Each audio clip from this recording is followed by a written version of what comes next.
I was thinking about how there's just so many different views and opinions on the rapture and tribulation and end time stuff. And it's because I think it's as simple as well, the end times, like everything involving that, is the most complex, hardest to understand part of the Bible, isn't it? Isn't it? It's it's wrapped in mystery, it's wrapped in code. It's there, I believe, to only be fully understood, or as well as we can understand it, only for those who deeply study it, right? That's what I believe, and not everyone does that. Not everyone cares enough or has that kind of time or thinks it's important enough to do that. But I was thinking about how it's interesting because it's something that you can't see. The day or the hour, the exact timing of the rapture isn't something we're capable of seeing, right? And the reason, or at least part of why we can't see it, is because, well, with anything with the faith that we can't see, it's that's what makes it faith. The reason, or at least part of it, I'm thinking, of why we can't know the exact timing of the rapture is because it takes a lot of faith. And that's what this whole thing's been about. Our relationship with Jesus, this whole walk, this whole Christian walk, it's all about faith. And faith is, what does it say? What is the definition in the Bible? Faith is the substance of things not seen. And we can't see the exact timing of the rapture. So it's just that's just God's pattern. That's just how he works. So it makes perfect sense why we can't see. Like, I just realized that. It's like that's why we can't see the exact day, because then it wouldn't be faith. Because we got to have faith that there's going to be a pre-tribulation rapture. We got to have faith that he's going to protect us like we so believe he is, you know? But like, yeah, yeah, my hair's a mess. But yeah, excuse that. But yeah, I don't know. I didn't like that. I literally just had that thought, and I'm like, I want to talk about that because that's awesome. Like, it's kind of blowing my mind a little bit, right? Like, that's why. And of course, it's also because not knowing the exact timing of the rapture and it being a pre tribulation rapture, it gives urgency, and that's God's pattern. That's how God does things. He wants everything to be urgent. He wants you to seek him urgently because tomorrow isn't promised. And we have to be ready. We have to be saying that like he's coming back soon. It's urgent because again, just like no matter what, tomorrow isn't promised. However you leave this earth, whether by natural causes or the rapture or whatever, like the you being here, you don't want to be here for God's wrath when it starts. So it's urgent that you get on the ark now.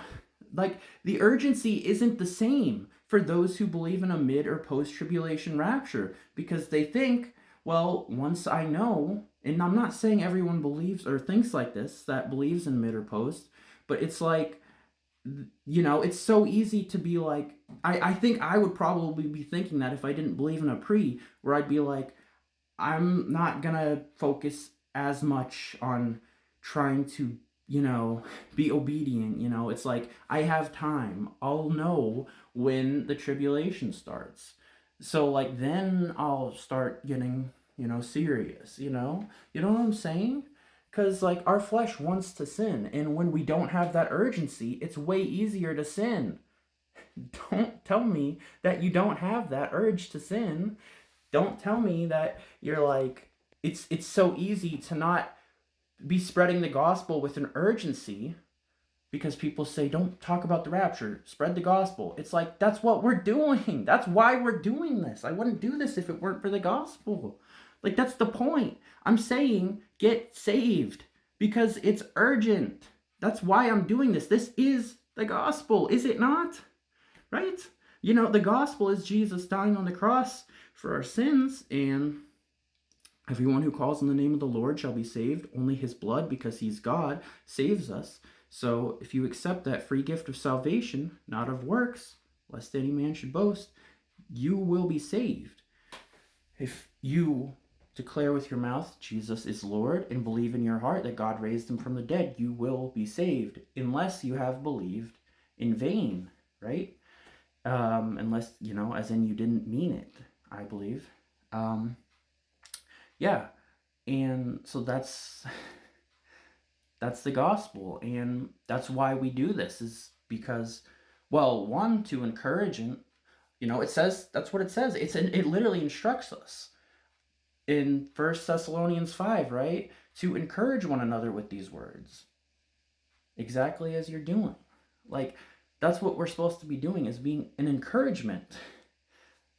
It's supposed to be encouraging to talk about the end times, about the rapture, about God protecting us, giving us an escape, an ark.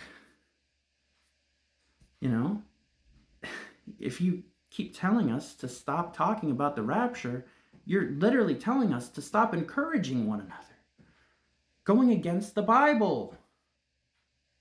So you will be the ones taken as a thief in the night, and we won't, because it says, but you, brethren, are not in darkness, that day take you as a thief. It's literally what it says. So it tells me that you're not really studying if you say that we're going to be caught as a thief in the night. Because, well, ironically, you're not wrong. You are going to be caught as a thief in the night, because you don't believe that it's going to be soon, because you're not looking. You're telling people to stop looking. You know how bad that looks. But it's not a requirement for salvation, thank God. People get legitimately upset. They're like, you're obsessed with the rapture. It's like, I wouldn't say that. I would say I'm not obsessed necessarily with the rapture. I'm just obsessed with Jesus. I'm excited to be with him. I kind of hate it here. The closer I get to Jesus, the more I hate my flesh, and I hate when my flesh wants to sin, and I hate when my flesh does sin. And I'm tired of just all the insanity. The world just keeps getting worse and worse. Some people that don't think the rapture is going to happen in our lifetime, or don't think there's going to be a rapture or whatever, like, I have to wonder, do you want to be here? Do you want to go to heaven with Jesus or not? Because if you understood what heaven is, like, this earth is awful compared to heaven. Like, there's been people that have went to heaven and came back. I believe they were being honest when they really did that. And, like, they desperately wanted to go back to heaven, but God said it's not their time yet. But, like, it's that bad being here compared to heaven. But we have to go by God's time.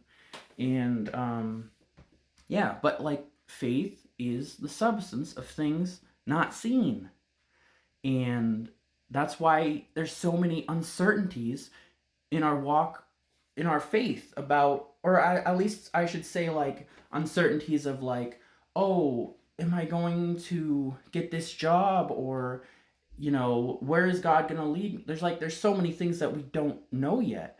But, like, it's just another element of, we just got to have the faith, because it's something, what the future, at least certain parts of our future, are things that we can't see. But that's what makes it faith. And having the faith, the stronger our faith, the more we can't see, the stronger our faith, I'm saying that a lot, the stronger we get in our walk with God, with Jesus, right? So, like, it's kind of a good thing when there's so many things that we can't see. And it's a little crazy, can be a little stressful, I think, for me anyways. Like, just, there's so many things that we don't know, but, like, that's God, I think, just working on me, working on my patience.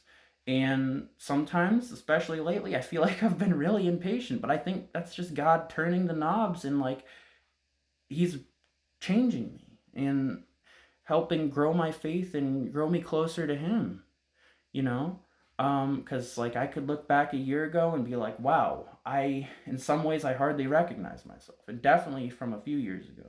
But yeah, hope this blessed someone. God bless you guys. Peace.